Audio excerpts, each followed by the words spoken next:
I want to ask you about this because I mentioned before getting caught up in like the headlines, but this is something that I'm actually currently experiencing. And I think truthfully that a lot of people are worried about this. So I think we should discuss it is the current state of the labor market. And when I say that, I mean sort of this labor shortage that we're seeing.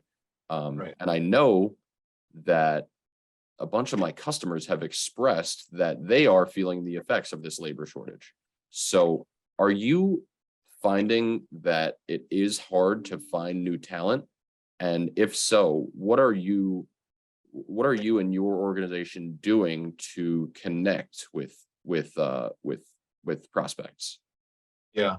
I mean, I believe the labor shortage is going to continue. I mean, because, obviously there's a lot more people getting out of the trades than going in.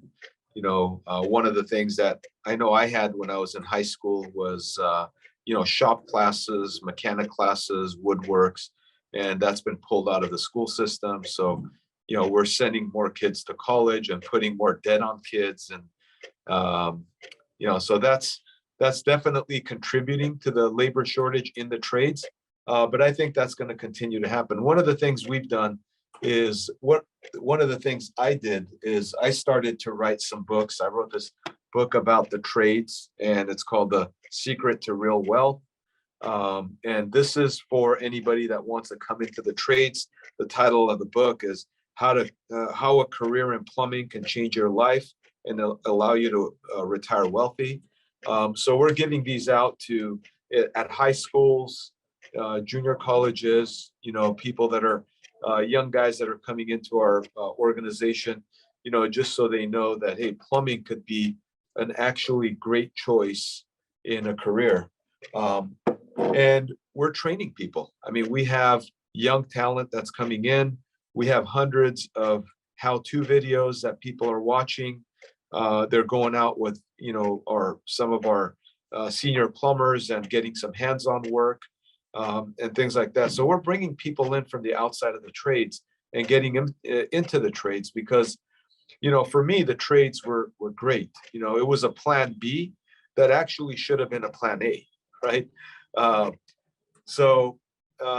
are the things we're doing. And I think the labor shortage will continue to happen, and you have to get proactive and you have to educate people on what's going on out there.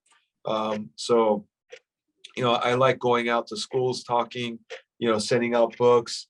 We